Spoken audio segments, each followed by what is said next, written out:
네, 2019년 지난해 우리나라 경제 성장률이 나왔습니다. 딱 2.0%가 나왔습니다. 자, 이 수치를 어떻게 봐야 될까요? 양쪽에서 전혀 다른 해석을 내놓고 있습니다. 어느 쪽에서는 글로벌 금융위기 이후 10년 만에 최저 수치다, 이 점을 강조를 하고 있고요. 또 다른 쪽에서는 2%를 사수했다, 또 이렇게 평가를 하고 있기도 합니다.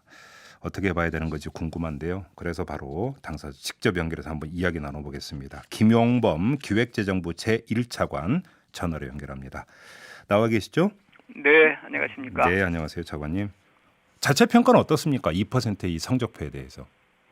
네, 2% 성장은 분명 우리나라 국민들에게는 낯선 숫자고, 네, 빨리 다시 우리가 치고 올라가야 될 그런 숫자입니다. 네, 그렇지만 되돌아보면 지난해는 대내외적으로 이중의 도전에 직면했던 아주 어려웠던 해라고 볼 수 있습니다. 네, 무엇보다 글로벌 경제가 동반 둔화되면서 글로벌 경제 자체가 지난 10년 내 가장 낮은 성장을 보였고, 네, 우리나라 내부적으로는 이제 한참 일할 나이대라는 그 생산 가능 인구가 처음으로 이제 줄어들기 시작한 그런 해였습니다.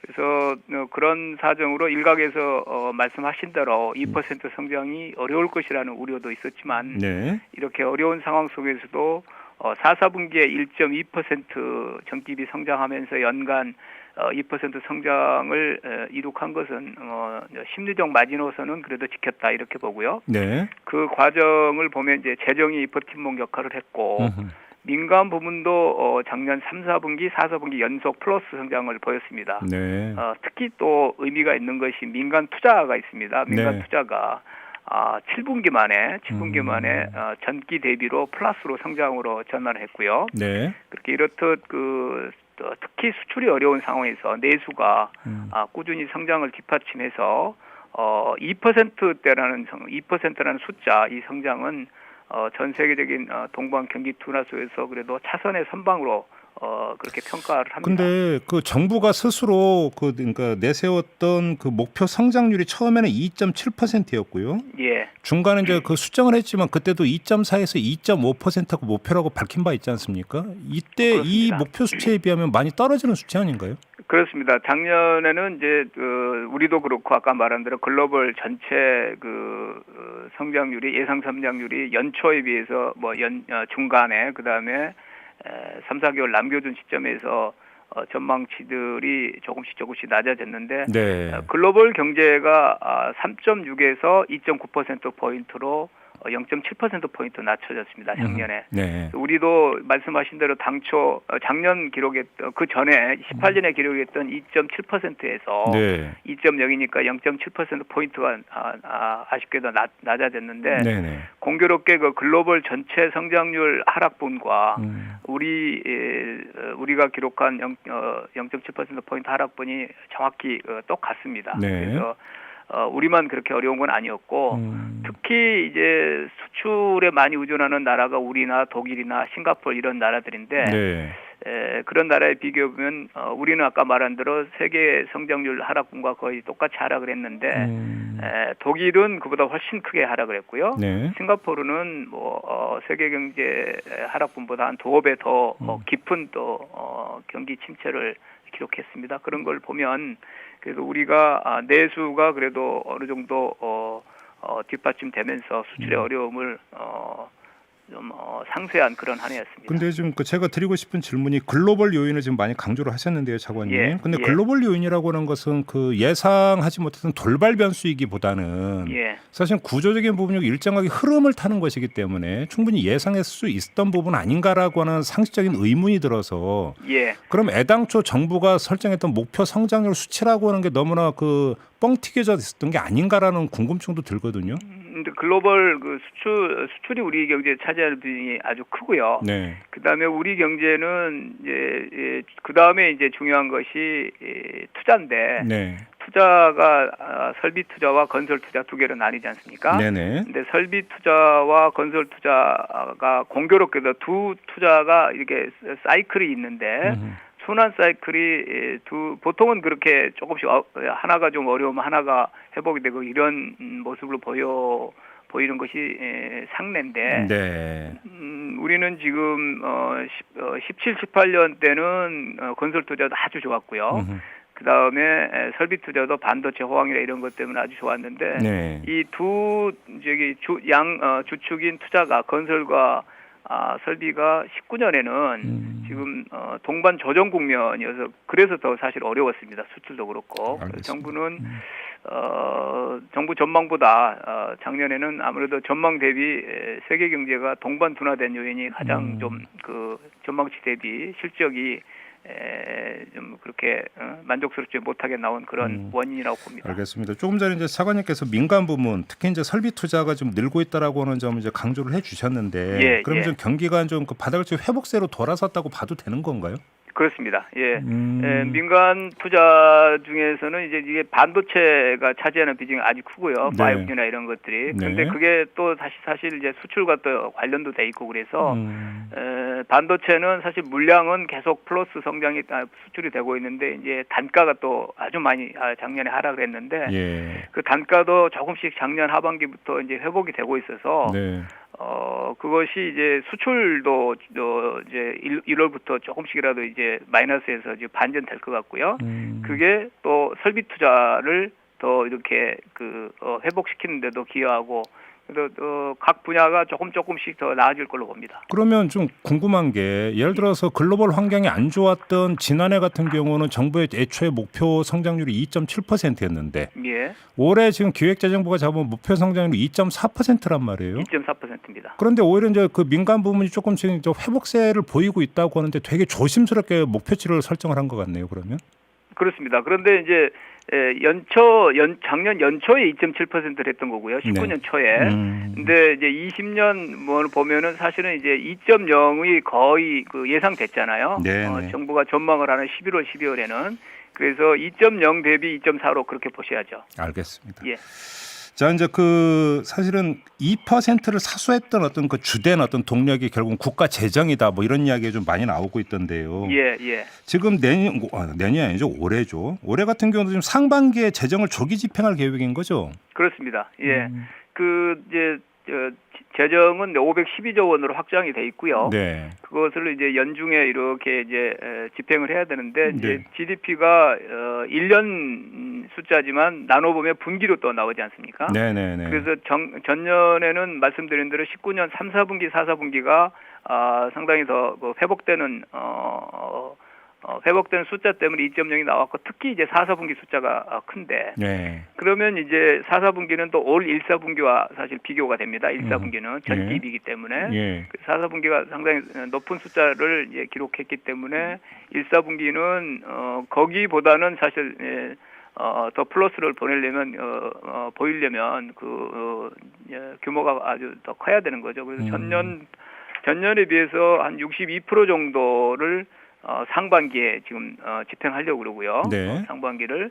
그다음에 그중에서도 1, 4분기에 조기 집행할 수 있도록 지금 재정 쪽은 사실 작년 말부터 저희가 집행에 필요한 그런 사전 준비 절차는 다 해놨고요. 1월부터 바로 집행에 지금 나서고 이게 이제 있습니다. 그 차관님 말씀에 따르면 이제 그 지난해 말부터 이제 조금씩 살아날 조짐을 보였기 때문에 국가 재정을 상반기에 집중 투입해서 그 흐름을 더 타고 들어가게 만들어야 된다 이런 말씀이신 것 같은데 일각에서 이게 총선용 아니냐라는 이런 의혹의 시선을 보내는 사람도 있는 것 같더라고요. 그렇지는 않고요. 그 아까 말씀드린 대로 이제 심리가 조금씩 좋아지고 있는데 이제 그 소비자나 그러나 이렇게 그 기업이나 심리가 굉장히 중요하잖아요.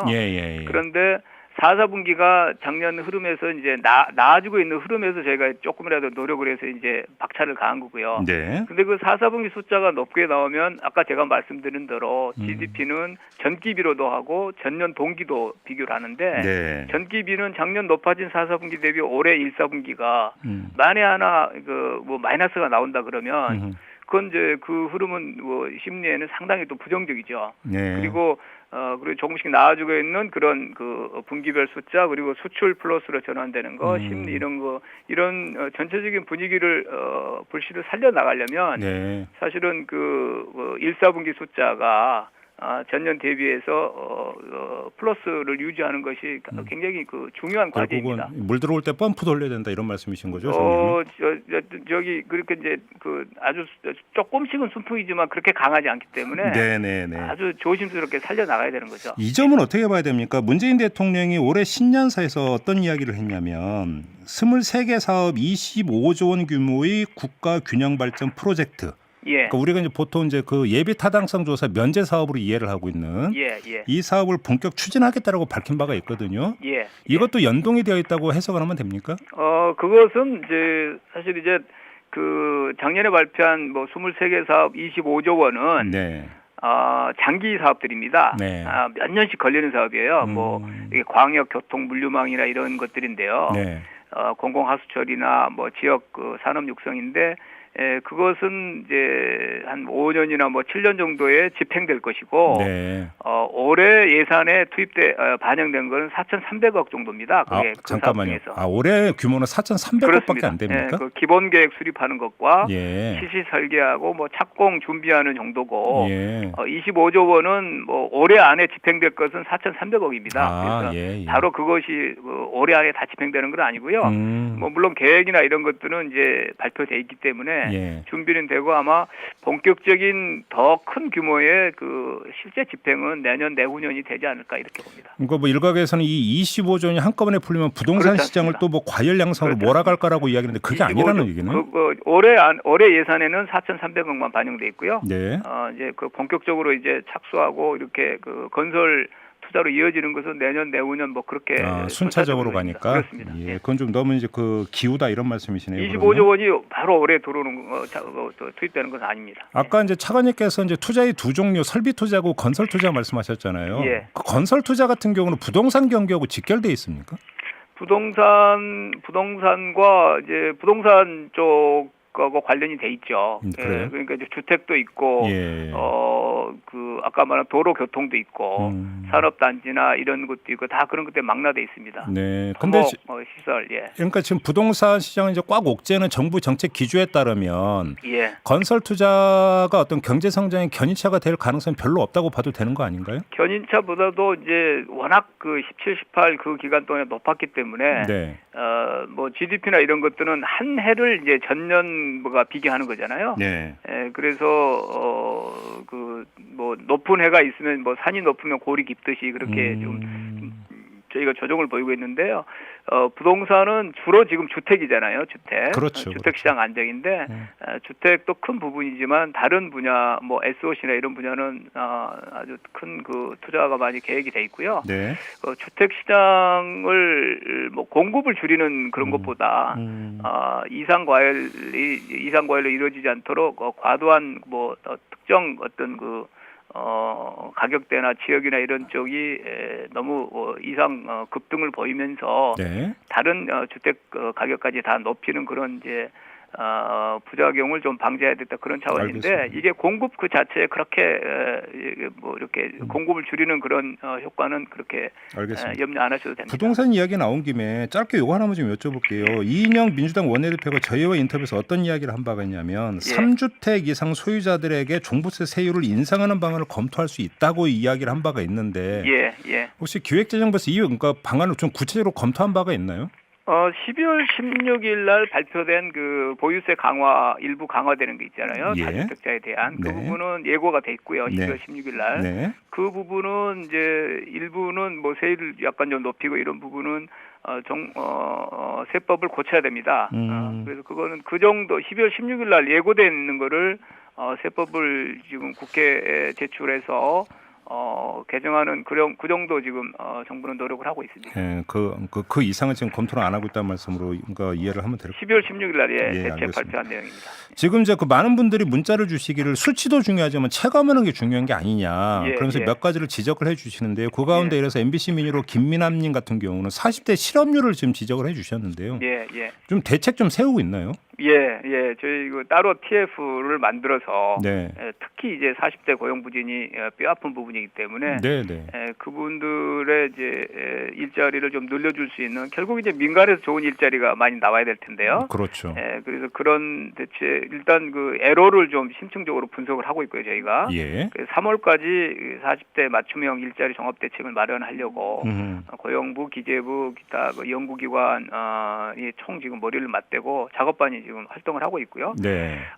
직업훈련을 좀 늘려주는 방안도 집중훈련할 수 있도록 40대가 한 번 더 이렇게 자기 그 전공이나 이런 걸 바꿀 수 있잖아요. 네. 그리고 그 이제 직업훈련을 받으신 동안에 사실 이제 보통은 가정을 이제 책임지고 있는 분들이 많아서 그럼요. 생계비 지원을 해주고 또 이분들이 경험이 많습니다. 40대이기 때문에. 네네. 그래서 창업을 할 수 있는 그런 프로그램도 좀 만들어 보려고 하고요. 그다음에 40대가 많이 일하시는 산업이나 지역들을 지원하는 등 그렇게 지금 아주 어려운 과제이기는 과제입니다. 종합대책을 마련하고 있는 걸로 이해를 하면 됩니까? 그렇습니다. 3월까지 저희가 종합대책. 그러면 3월쯤에 그 종합대책이 발표가 될 예정인가요? 예, 그렇게 지금 계획을 하고 있습니다. 마지막으로 하나만 더 여쭤볼게요. 예. 그 지금 정부의 지원 정책도 그렇고 세제 정책이 모두 4인 가구에 맞춰져 있는데 예. 요즘 1인 가구 막 엄청 늘고 있는 추세이기 때문에 좀 현실적으로 안 맞는다는 지적이 있었거든요. 이것도 좀 어떻게 좀 그 손보고 있는 건가요? 예, 이것도 작업반이 있고요. 예. 1인 가구가 뭐 가장 주된 지금 가구 형태로 어느덧 자리매김을 하고 있습니다. 예. 그래서 여기에는 뭐 소비 주거도 좀 바뀌어야 되고요. 그런데 좀 그 상당히 어려운 문제도 있습니다. 빈곤 문제도 있고 고독사 문제도 있고. 그렇죠. 예, 그래서 이 1인 그리고 또 1인 가구 특성이 다 다르거든요. 어떤 거는 자발적으로 상당히 이제 좀 그 만족도가 높은 1인 가구도 있고. 그렇죠. 그래서 다양한 형태 1인 가구 특성에 맞게 정책을 좀 마련해 보려고 하는데 또 1인 가구를 너무 또 종합 대책을 하면 또 뭐 오히려 더 결혼도 안 하고 출산 안 하는 거 아니 이런 또 말도 있는데요. 또 그런 고민이 있을 수가 그렇습니다. 있군요. 그래서 다양한 그 관점에서 바라봐야 할 주제인데 저희 따로 그 작업반이 있습니다. 이건 좀 결과는 언제쯤 나올 예정인가요? 그러면? 이거는 한 5월중 지금 발표할 예정입니다. 알겠습니다. 예. 자, 말씀 여기까지 드릴게요. 고맙습니다, 차관님. 네, 감사합니다. 네, 지금까지 김용범 기획재정부 제1차관이었습니다. 이슈의 핵심을 꿰뚫는 예리한 시선, 믿고 듣는 진품 시사, 김종배 시선 집중.